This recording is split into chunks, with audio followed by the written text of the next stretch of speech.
Greetings, my fellow freedom low sovereign thinkers. Thank you for tuning in to LO3 Podcast. My name is Craig, transmitting from the wild, wonderful Mountain State, and today's date is Friday, August 6, 2021. Oh my goodness. Yeah, so just browsing through here and what's going on news-wise. Looks like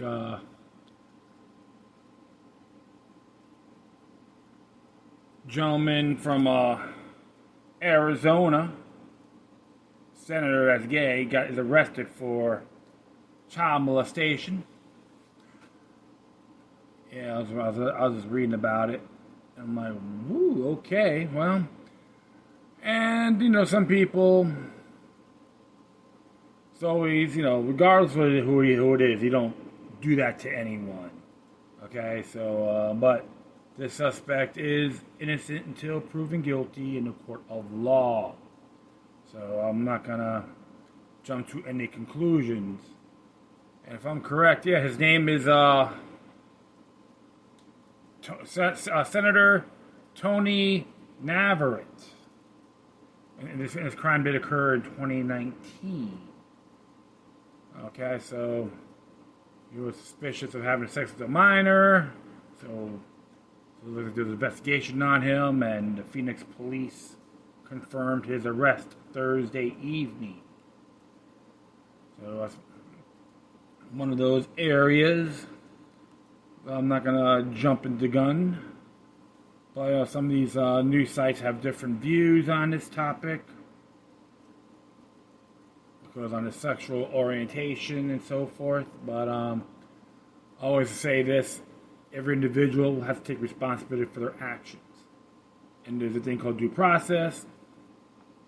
He's innocent until proven guilty, regardless. Same thing with Governor Cuomo, which I am not too keen with, of course. They should have multiple other incidences under his watch, but they want to go for the sexual assault.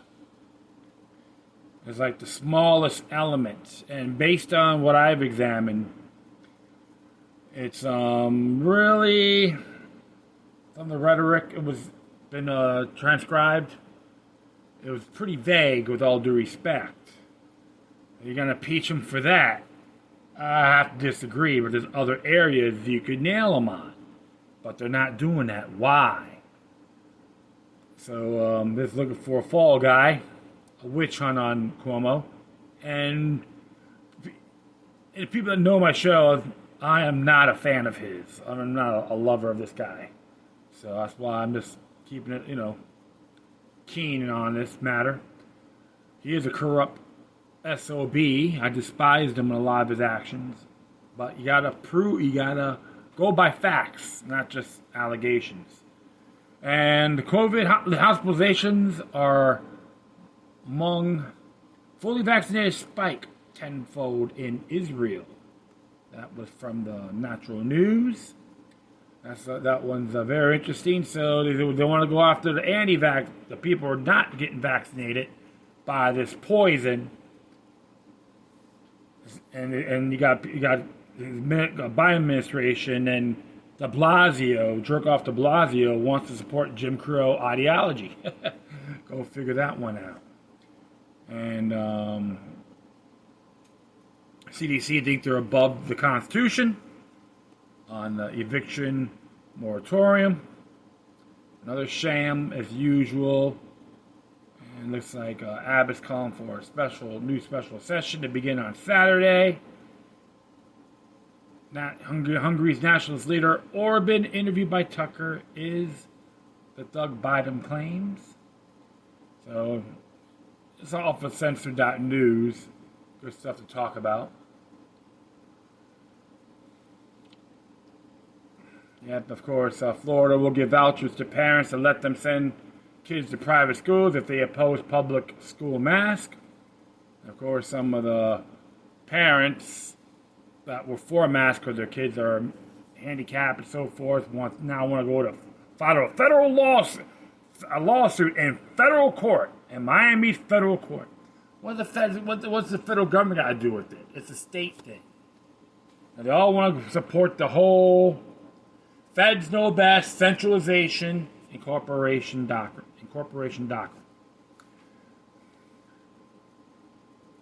Oh, of course. And, you know, what else can you say, right?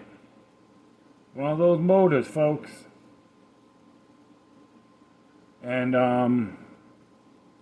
yeah, I'm just browsing through here. Forgive me on that. So let's see here. Rhino alert. South Dakota Governor Kristi Noem attends fundraiser with former House Speaker John Boehner. Actually, it's pronounced Boner. And he did suck at his job, too. Creepy Joe stiffs and gropes little child before signing legislation at outdoor event.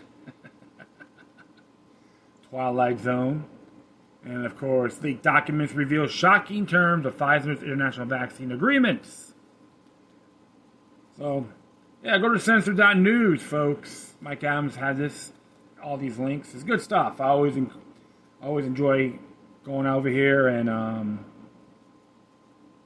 looking at a lot of things.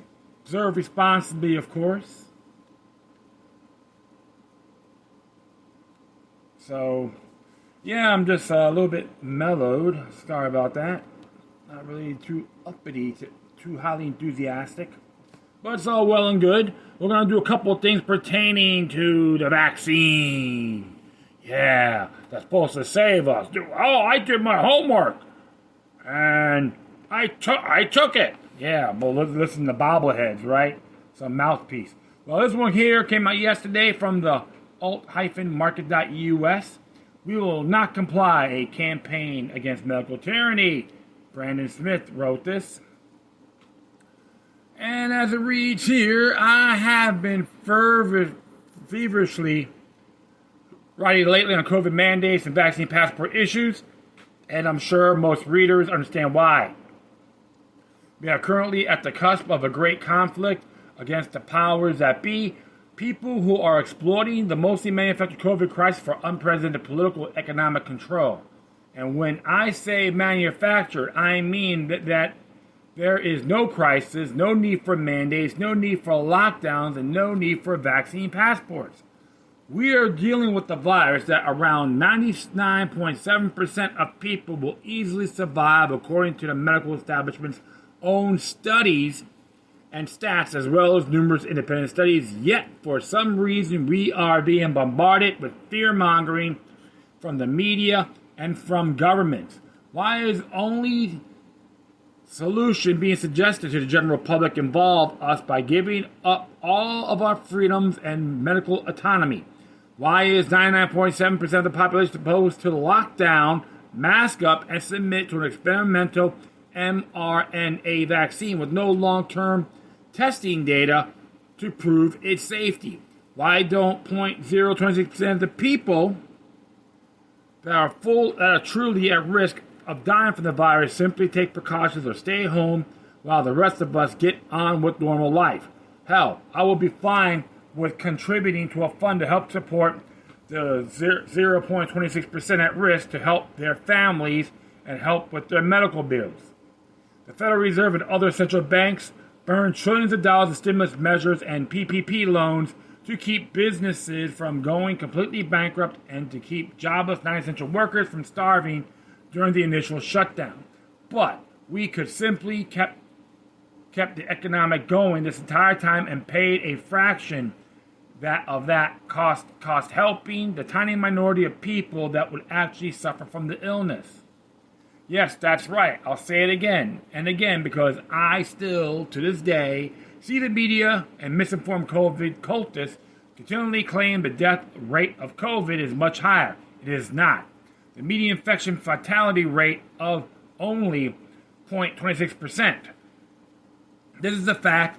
This is science according to a vast majority of medical studies out there on the IFR. Let me repeat. The entire world is being locked down and told we have to give up our inherited human liberties because 0.26% of the population might get more sniffles and brain fog from a COVID infection. Why? Well, that's an essay. That's easy, excuse me. Because the COVID response and restrictions have nothing to do with public health, have everything to do with public control. This essay is a little different from what I usually write, that is not so much an appeal to pure reason or pure science and more appeal to principle. I've been asked by many readers lately if it is not better to argue against pandemic mandates based on ideas and principles rather than hammering away at the science. I think it's important to do both. But let's take a moment to consider the moral question, and the moral question alone. To what we must ask some simple questions. Who has the right to control your medical decisions? Who is qualified to control your constitutional right to life, liberty, and the right to seek out prosperity? Who should be given the power to tell you what you can say, where you can work, where you can buy, where you can sell, where you can walk, where you can travel, what you must believe in? The answer is no one except yourself, that is. But of course, the COVID cult and the people that benefit from the pandemic will claim that your rights no longer apply when you are putting the lives of others at risk. It is the old social contract argument. You are part of a society, therefore society has expectations that supersede your rights. That is all nonsense, but it's a classic strategy used by every totalitarian in modern times. It's never been about what society wants.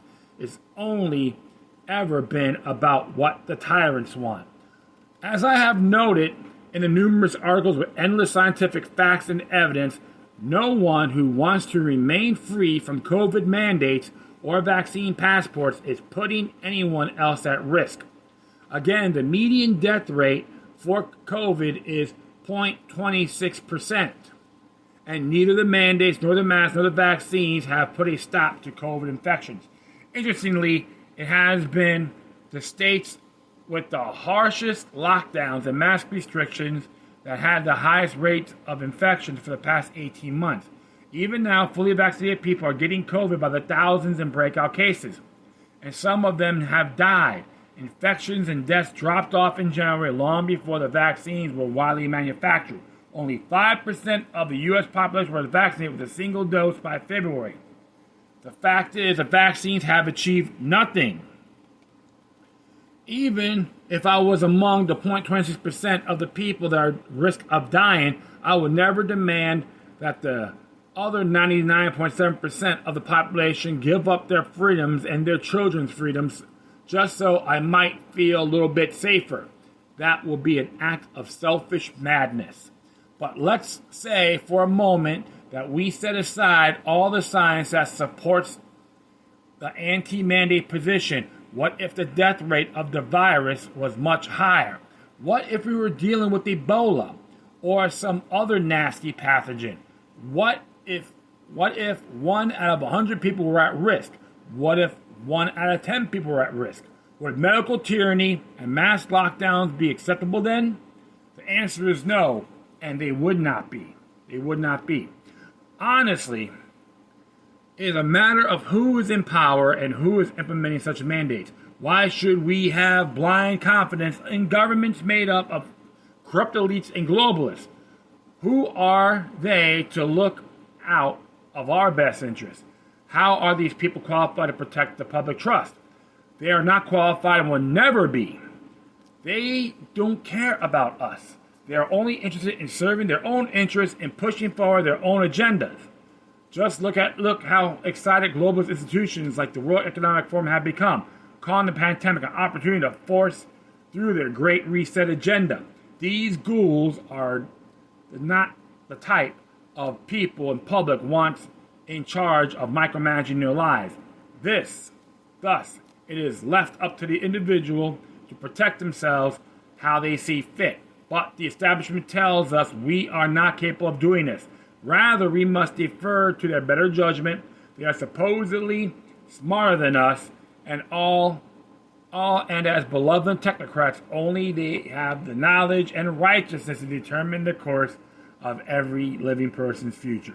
Globalists like Gideon Litchfield at MIT told us exactly what the plan was in March of 2020 in an article titled, "We're Not Going Back to Normal." They admit that the goal has always been to institute vaccine passport restrictions that will last for many years to come, if not forever, from the article. And this is what he says here, quote, "Ultimately, however, I predict we'll restore the ability to socialize safely by developing more sophisticated ways to identify who is a disease risk and who isn't, and discriminating legally against those who are."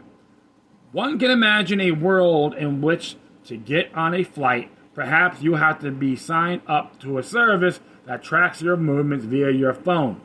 The airline wouldn't be able to see where you've gone, but it will get an alert if you've been close to unknown affected people or disease hotspots. There'd be similar requirements at the entrance to large venues, government buildings, or public transport hubs. There would be temperature scanners everywhere, and your workplace might demand you wear a monitor that tracks your temperature or other vital signs. Where nightclubs ask for proof of age, in the future they might ask for proof of immunity, an identity card, or some kind of digital verification via your phone showing you've already recovered from been vaccinated against the latest virus strains, unquote. Very technocratic indeed, right? Absolutely.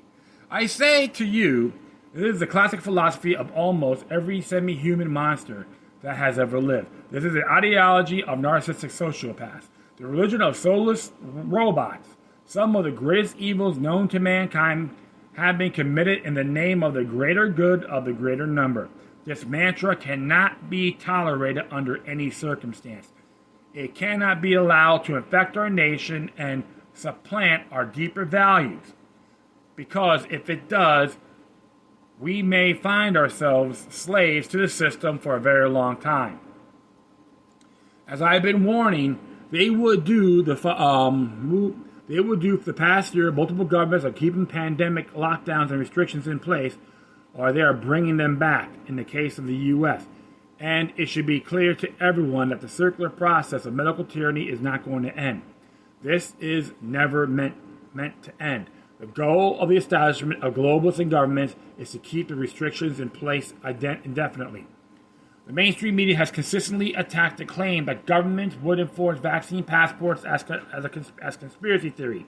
Now they are openly admitting that the plan is to institute vaccine passports, and they are vigorously defending it. They are discussing it with avid fervor, how they might be able to force or compel each and every person to take the jab, even if they don't want it, and even if the jab serves no purpose. I have my own suspicions of the jabs and its true purpose and safety, but let's not forget that the jab is at very least a stepping stone to the vaccine passports. The passports are the key to everything. Without the passport, medical tyranny cannot be established. Without the passport, they have no leverage over the population to dictate the fundamental aspects of our lives. They need the passports in order to get the Great Reset. Without papers, please, social credit system in place, their reset will fall apart. If it is therefore imperative above all else that the vaccine passports are never allowed to take root, the program must be stopped and destroyed. I am not a major influence in conservative or liberty movement circles. I am not a big YouTube personality or a media juggernaut. I have no big business backing or deep pockets to spur a national campaign.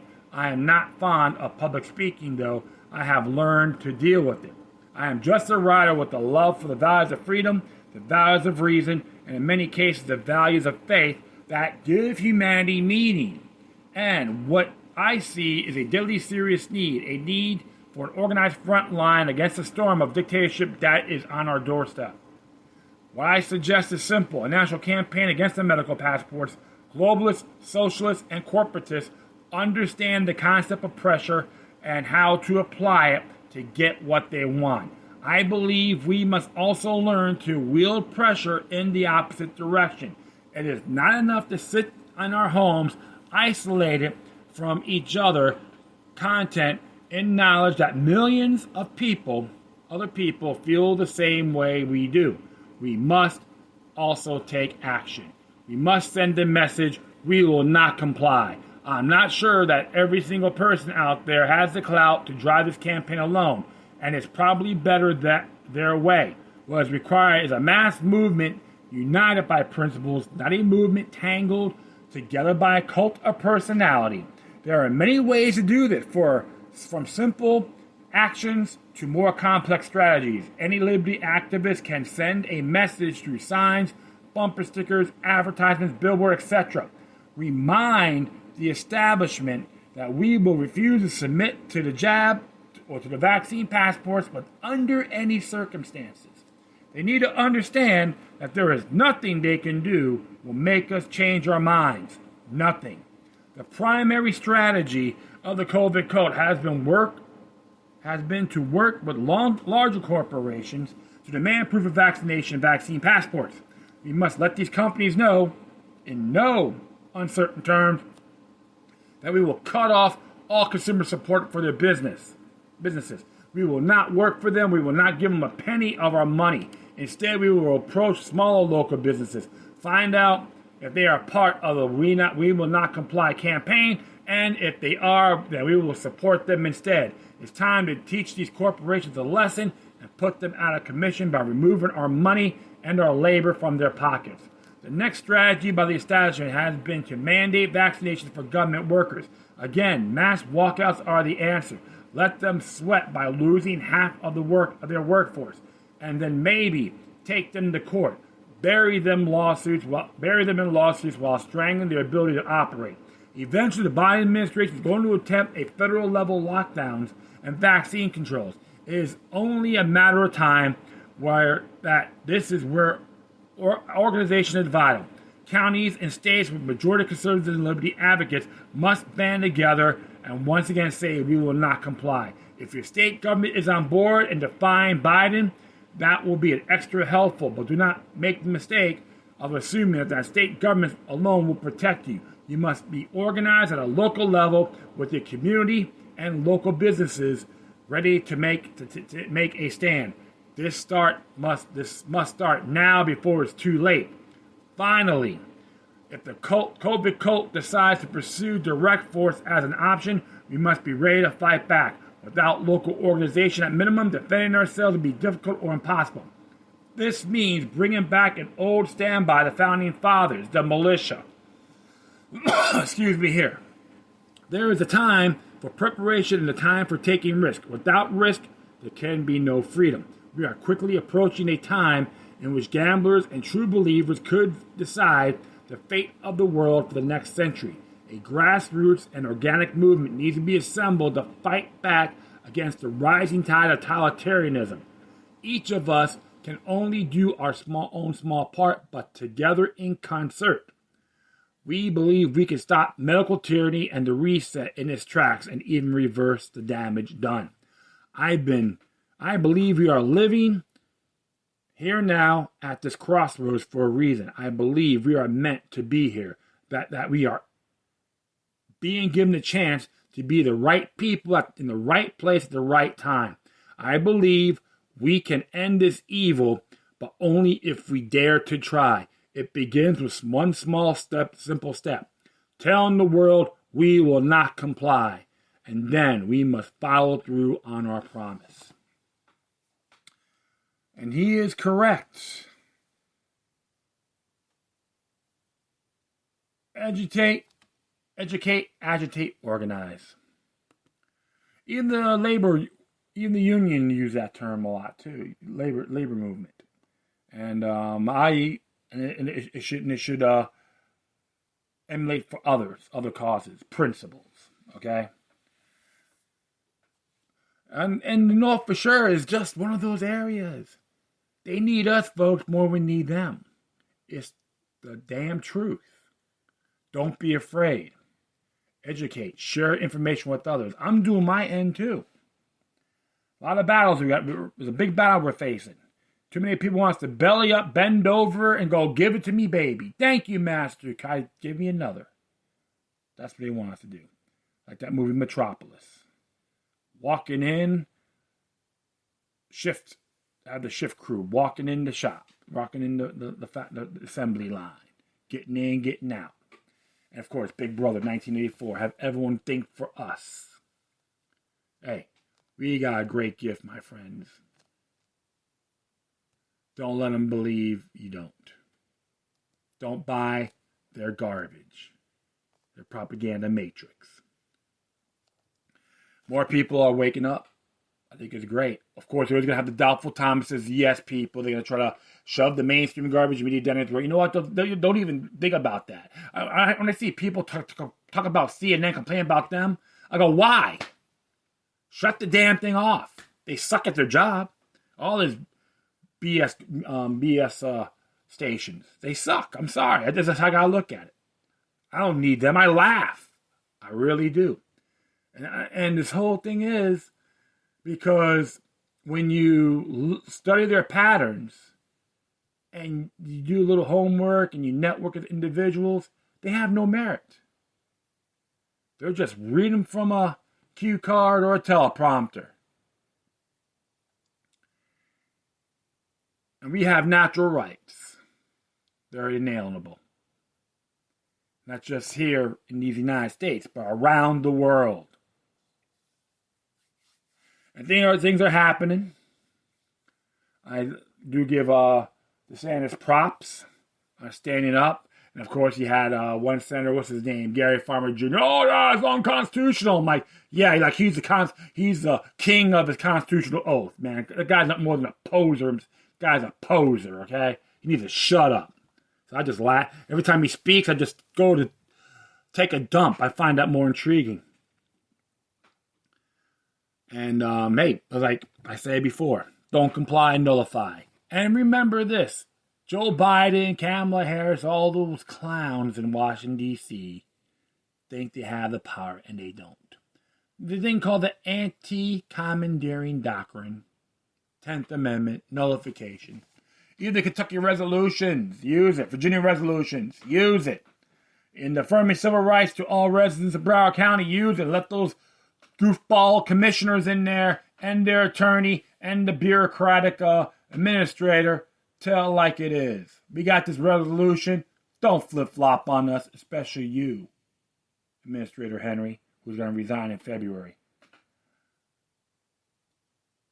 Always remain vigilant, not just here, but around the world. Well, I'm going to do one more here. It's interesting. This is from newstarget.com. Mike Adams, one of his pet peeve sites. And it says here, doctors share their own vaccine injury horror stories, revealing that vaccines are devastating the medical profession. Is what Ethan Huff has to say. Medscape has launched a new portal where doctors can share their own personal stories about vaccine adverse events, and there are already well over 1,000 entries, many of them which contain horror stories about how chemical injections are destroying people's lives. One doctor expressed concern about how low-risk healthy adults are being pressured by the government and the media to get the vaccinated for the Wuhan coronavirus, COVID-19. Children and even babies are now also being pressured as well. And call that blasphemy? Yep. Another link to the Health Resources and Service Administration website, which contains information for people who have suffered vaccine injuries to apply for compensation through the Countermeasures Injury Compensation Program. Entry after entry tells how vaccines of all kinds, including the ones launched by Donald Trump under Operation Warp Speed, are damaging people's bodies and in some cases killing them. The medical establishment would rather us believe that such incidents are rare, but the truth is that they are much more common than people think. The Vaccine Adverse Event Reporting System, or VAERS, only captures maybe 1% of all injuries and deaths caused by vaccines, which means the figures are much, much higher than what the government is reporting. I have a hunch that every time we give the COVID vaccine, we delay natural herd immunity by another 6 months, another physician wrote. I would rather contract the virus and have the natural immunity. The Cleveland Clinic has come out with one case study indicating that titers over 200 lend adequate natural immunity. This begs the question, why do we do free testing and free vaccines, but not free teeters. Why is that?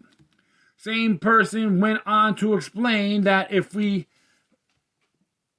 she was in charge as opposed to medical quacks like Tony Fauci, she will be putting everyone on a vitamin D supplement and telling them to drink a gallon of water every day and go outside for 15 minutes in the natural sunlight. I will start a teeter draw campaign and focus on those numbers, she added. Hospitals are being overturned with vaccinated patients suffering cardiac events. This preventable approach is something that the American government and really most governments never endorse or promote. The Thai government did recently grant approval to use of the green Charita herb in treating the Chinese virus, but this is certainly atypical. The Western paradigm of medicine will rather just inject everyone with experimental mystery chemicals and keep them masked forever with pushing junk food and junk living.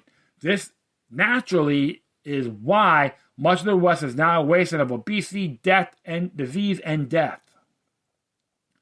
I have seen high levels of fibrinogen in vaccine patients awaiting surgical scheduling, revealed another doctor, specifying that almost everyone has fibrinogen levels exceeding 900 milligrams daily. A message practitioner explained that her vaccine patients are seeing success reversing their vaccine damage by taking proteolytic enzymes. One patient claims to have peed out the spike protein upon taking proteolytic enzymes, as her urine was extremely dark for 3 or 4 days while experiencing flu-like detoxification symptoms. A hospital worker posted that she is seeing at least the triple the emergency codes we had even a year ago. It is not COVID cases that the hospital see, but rather stroke and cardiac events that appears to be linked to the spike proteins contained in the Chinese virus injections. There have been several